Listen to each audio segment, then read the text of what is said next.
Welcome to Mild Moodcast, a podcast meant to explore mental health through the lens of another human hanging on by a thread. I'm Bianca, a registered mental health counselor intern, soon to be LMHC, here to chat about the topics we don't get enough of. So grab your headphones and let's dive into the crazy world of mental health. It's going to be a wild ride. Hey guys, welcome back to another episode of Mild Moodcast. If you've never listened before, welcome. I wanted to start by saying this is not a repeat of last week's episode called Saying Yes to Your Power While Still Feeling the Ache. That one was all about choosing expansion and stepping into your strength even when it hurts. This one's for the part of you that wants to shut down, that's been told to shut down, that thinks softness is a liability. And we're going to talk about what it means to stay emotionally open in a world that benefits when you don't. Let's jump into my disclaimer and then roll into the topic. As always, while my podcast is meant to spark reflection and curiosity, it is not a replacement for therapy. If you're navigating heavy emotions or challenges, please reach out to a professional. Therapy is a safe space to process and grow. So let's talk about that urge to harden being a survival response. Because let's be real, sometimes it doesn't feel wise to be soft. The world teaches you pretty early that kindness gets mistaken for weakness. That vulnerability flat out makes you a target. That showing care when others don't meet you there just sets you up for disappointment. So your nervous system learns, harden up or get hurt. Shut down or be ashamed. Guard everything or risk everything. And it makes sense. If your experiences taught you that emotional openness led to ridicule, betrayal, or being taken advantage of, your body's going to remember that. You brace, you scan, you overthink, not because you're weak,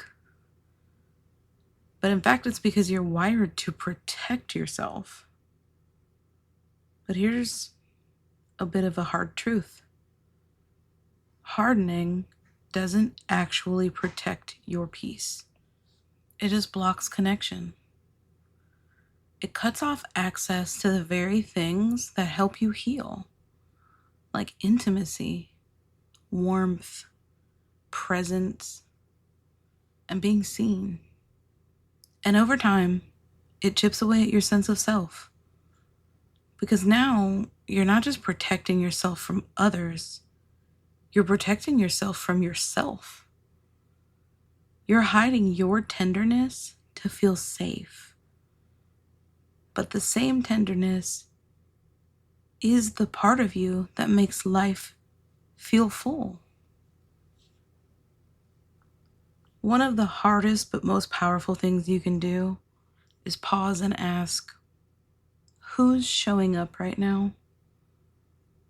Is it the soft version of me who wants to be connected?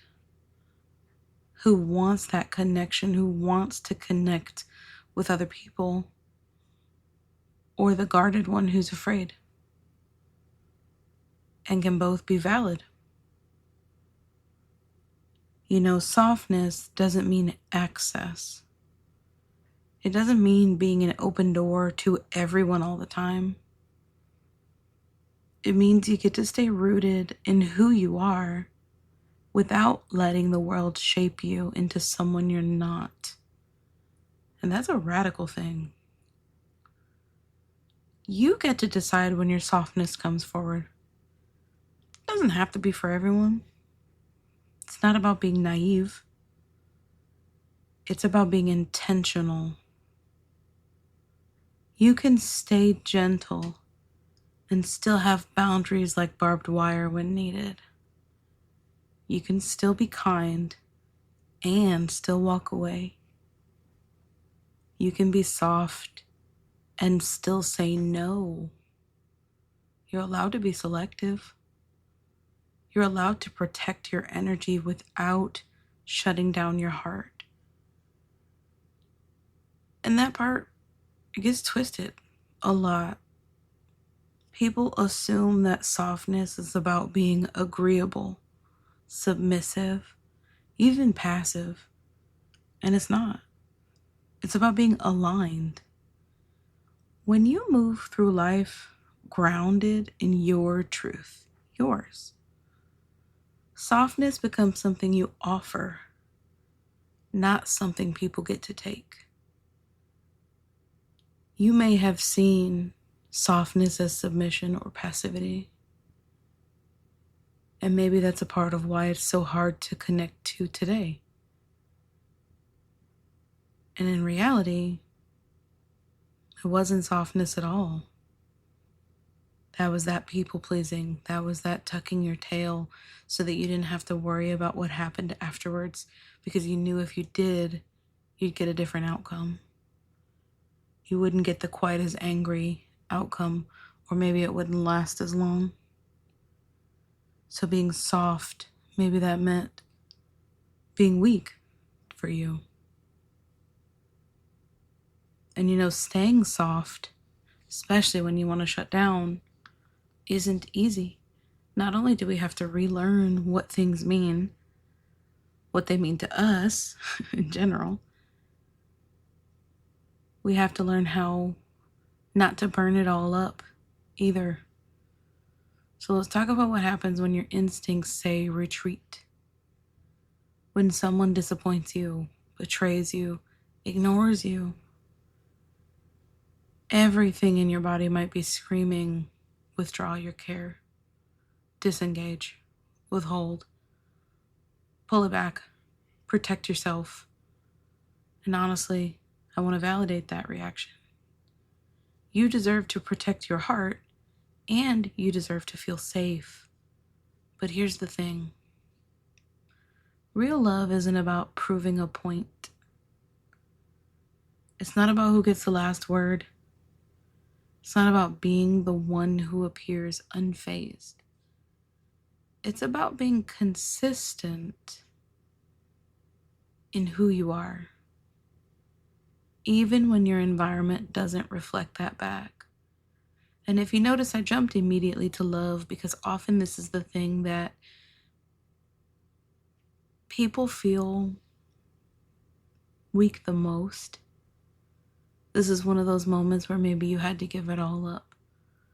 Maybe you thought of other times where you wanted to shut down, where people disappointed you, where people betrayed you, and it's still a different version of love. So it doesn't even matter if this is romantic love, if it's familial, if it's platonic. Regardless, it's not about proving a point. But if we're talking romantic love, you can say that hurt me and I'm still capable of love. That doesn't mean that you stay in places that harm you. It means you don't let harm decide how much heart you're allowed to have. Sometimes continuing to love, whether that be yourself, others, life, is the rebellion. It's the thing that keeps you from losing yourself to bitterness or resentment. It's not about bypassing pain. It's not about letting pain lead the conversation forever. It's the choice to feel deeply and heal deeply. To not just react, but respond with intention. And I know how hard that can be. To move every day wondering who is going to show up within me. The part of me that I have worked so hard to show, to be, to align with, or the old parts of me that just wants to shut down because it feels easier. Sometimes you might even be in the thick of it, in the middle of a situation, and think to yourself, damn, the old me would have shut down right here. I would have ran. I would have done anything but this. I mean, maybe you're fucking tired of crying. And that's so real, because same, to be honest with you. But that doesn't make you weak. You're allowed to be tired. You're allowed to experience frustration and anger and hurt and still love. Still come from a place of love. Not because you're airing yourself out to dry, not because you're giving every part of you, but because this is who you are now. I can hurt and still be present, and I'm going to communicate that I'm hurting. I'm going to do the things that I need to do in those moments. Softness isn't passive.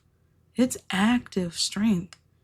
It takes way more courage to stay kind or hopeful or open and honest when the world gives you every reason to be cold. And again, softness doesn't mean endless availability. We're not letting people walk all over us. But it does mean that we're staying emotionally honest. It means that we're not letting the world or other people strip us of our tenderness. Noticing when your heart is closing and asking yourself, is that who I want to be? You can be discerning and gentle, strategic and sincere. Soft doesn't mean fragile. It means flexible. It means I'm bending without breaking. And that makes you unshakable. It means that you can walk through fire and still choose to believe in good things. It means your strength isn't measured by how much you can suppress, but by how much truth you're willing to hold. Your emotions don't weaken you. They remind you that you're alive, that you're still in it, that you care. And caring in a world that profits from disconnection is power. I drew a few things the other day, one of which is coming to mind, and it's the words, get over yourself. Sort of in like Gothic writing, and I had angel wings on either side of it. Because really what I was saying in that moment was rise above it. When everything wants to convince me to shut down, I have to rise above it. I have to get over myself. I have to know that yes, I am allowed to hurt, but I'm no longer allowed to shut down. Because that's not how I want to be. It's not who I am. Sure, it might be nice to numb the feelings for a little bit, but at what cost? So I wrote that to myself. I drew that for me to say, Bianca, get over yourself. And rise above whatever this is in this moment. It's such a topic that it's almost hard for people to talk about because, kind of like I said last week, it's easy to feel overwhelmed. It is so easy to let yourself fall into that cocoon of cold, to be jaded rather than to choose what makes you different, what makes you powerful. And sometimes people don't even like the word power. And I would encourage you to sit with that. Why don't I see myself as powerful? Why does that make me uncomfortable? Why does softness equal anything other than care and strength? If this episode found you in a moment where you were tempted to go numb, to snap, to stop caring, I hope it reminds you that softness isn't weakness. It's wisdom. The version of you that still has a heart open enough to hope, to heal, care, that deserves to be protected. not hidden. Let your gentleness be sacred. Let your emotions be information, not shame. And let yourself be proud of the way you stayed kind, especially when you had every reason not to. Thanks for listening today, guys. Bye.